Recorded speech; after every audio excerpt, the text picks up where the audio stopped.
Modded.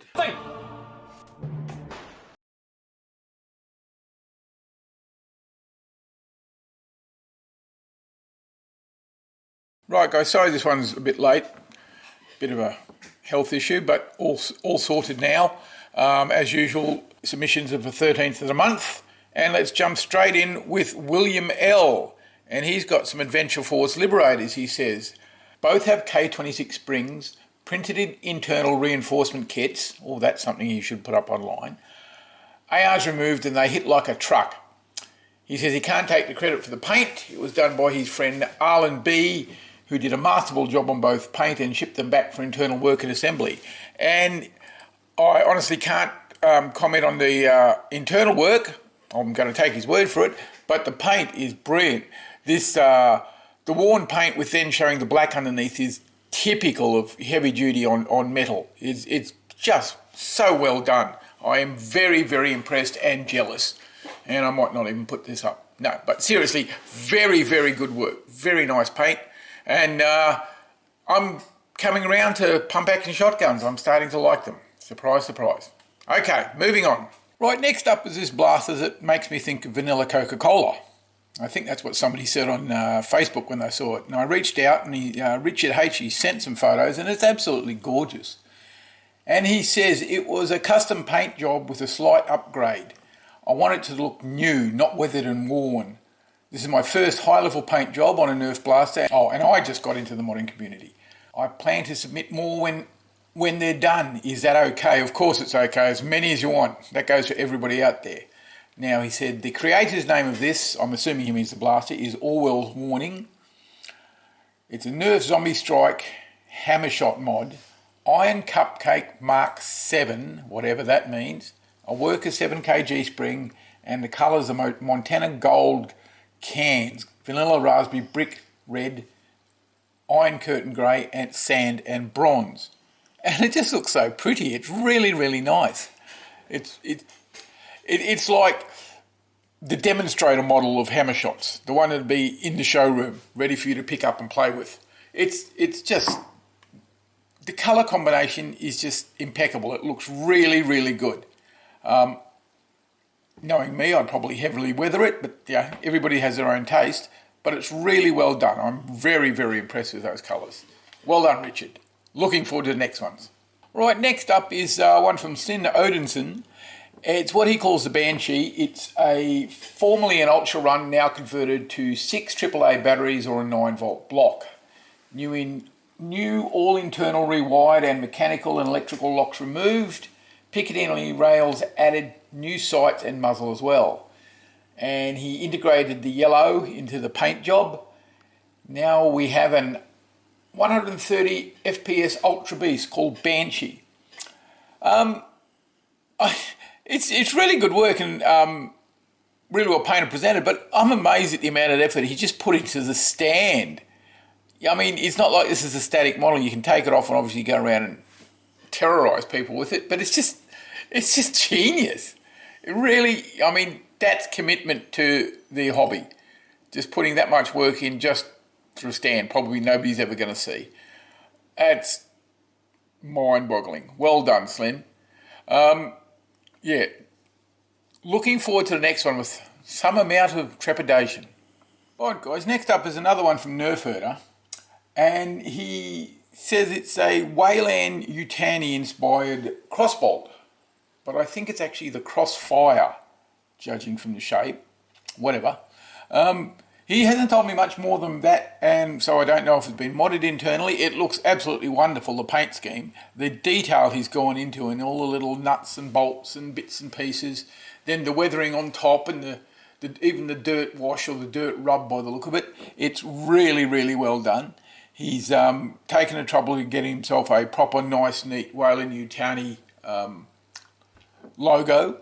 Probably looks like it's just been done with tape and hand painted, but it's really well done, really nice, even, very well in proportion too.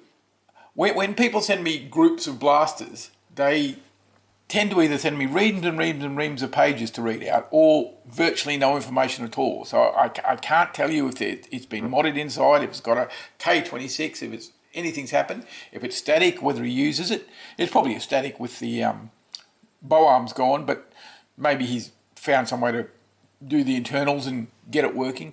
It just looks really, really good. It's actually, if I had to build something at short notice to be in a science fiction movie, I'd probably choose this thing because it just looks so easy to do. Everything's very well defined and easy to paint and pick out in detail. It's really nicely done. Right, next up is another quite striking blaster from Jeremy Z. I have a vague memory he asked on Facebook what colour to paint this, and I suggested industrial stripes and heavy weathering and that sort of thing. I'm not sure if this is a blaster, but I think the reply was enthusiastic at the time, and if so, he's really taken it and run with it. It's a long shot, Raptor strike and rapid strike integration. It also has a pump grip from a Super Soaker, as well as a trigger guard from a Nerf Firefly. It's got a brass breech with double spring and dead space removal. I also made a scope with a Recon laser and long shot scope front piece. And it's really nice. I love this compact, chunky look he does all the time. It's really well done. It looks like it's firing half-length darts. I'm only assuming that from the magazine. I've never used them myself except in a pistol that Rainbow sent me. But this is really, really nice. And his weathering is just really well done. It's, better than I've ever done up to this point. It's so subtle and fine. It just looks really good. Even with some dribbles of dirt or coffee the user might have spilt on the buttstock. Now that's just impressive. It really is. Very nice work, Jeremy. Okay, next we have Francois B from Canada, and what he's done is a pretty good approximation of Fennec Shard's blaster from the Book of Boba. Quite an interesting series if you get to see it. And what he's done, it started with a Raptor strike. You see from this next image how he's planned it out, which is basically all you have to do. Get a photo of it, chop and change. I do it on Photoshop it, but you know, each to their own. So he knows what he's going to do, and he cut the lower rail off, which you need to do. Of course, the blaster won't work anymore, but that's not the point. And he glued things, you know, like the sight and whatever down, whatever he didn't need. Then he says the fun starts, where he's gluing bits of EVA foam on to get the shape he wants. And that was quite an extensive bit of modding, apparently.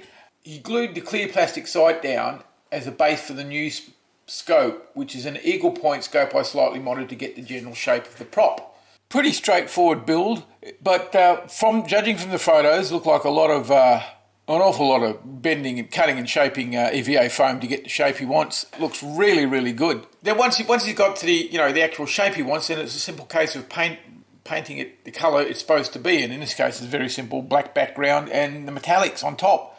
He's done a really good job. It's pretty close to the actual thing. I had a look at the prop photos online, and he's even got something that appears to be similar to the AK selector fire on the side there. So he's gone into some great detail. He's only sent me, unfortunately, one photo really of the finished product. I'd like a few of the close-up, but you know, can't have everything. But really, really nicely done. Right, guys, next up we have Cooper C with his Aliens-inspired Colonial Marine Corps weapon. The backstory is it is used by a USMC elite unit who needs a piece that could fill the varying needs of combat situations. There you go. Now the build details, it's a retaliator with most powerful spring I could get for it, which I believe is an 8 kilo, might be a 10, I'm not sure. It has a worker bolt action kit on the other side. My wife says it stings bad. Oh, you're a brave, brave man. I have painted to have the wood effect grips and also painted each piece separately so it can be constructed to whatever configuration I fancy each time I assemble it. It has the Nerf red projector sight, which gives more of a tactical field and an extending stock. It was painted with Humbrol acrylic sprays, Winsor & Newton inks, Silver Sharpie paint chip effects and Montana matte varnish, which is nice and weatherproof so you can take it outside in the rain. Well done. I'm pretty impressed with the paint job on this. It's really, really well done. Hits all the cues for Aliens straight away. The barrel extension is a rare one as far as I'm aware. I've only got one of those. Haven't seen many of them around, but it's really well painted. Very nicely done. It's and you know, painting it all a bit separately so you can use it whatever you want as a sidearm pistol, as a sniper rifle, as an assault weapon.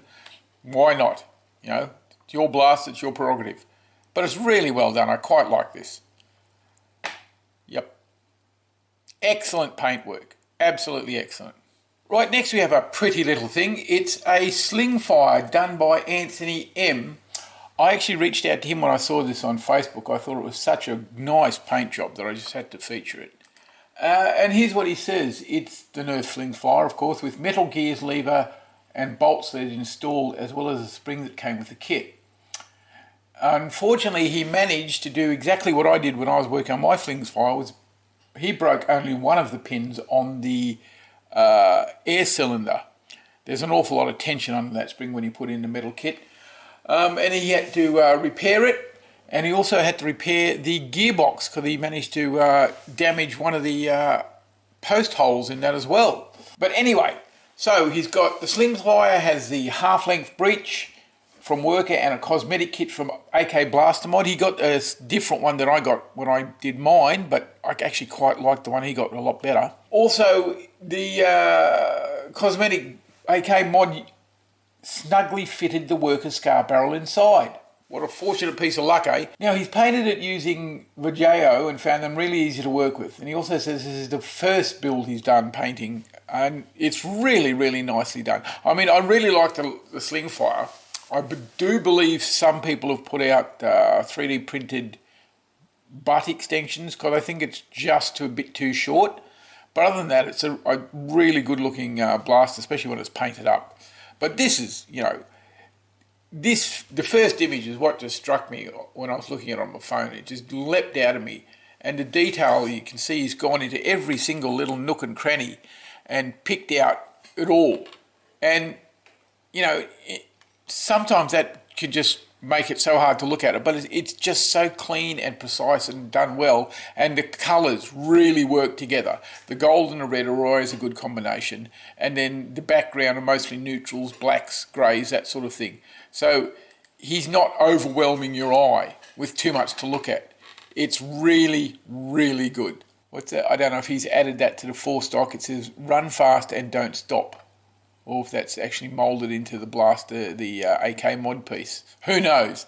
But really nice. Nice little touch. This is really good. I like it. Like it a lot. Alrighty then. Last but not least, we have some Papa Bludgeon madness. He's just sent me a job lot of some of the strange things he's done, so we'll just go through them one by one. First up is a D-Dart Tempest that he's taken the guard off so it can now take full-length darts and run 3S lipos.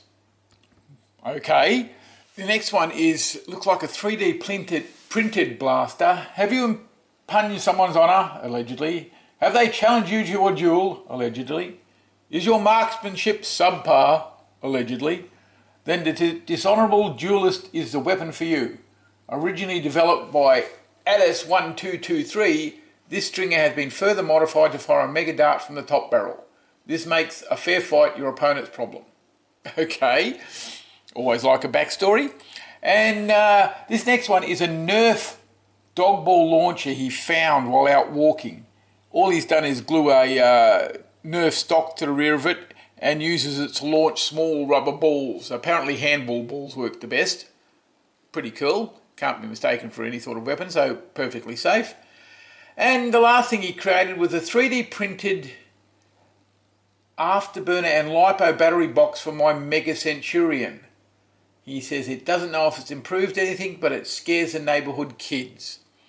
And there it is with a gigantic set of flywheels right at the muzzle. Yeah, he's got far too much time on his hands, hasn't he?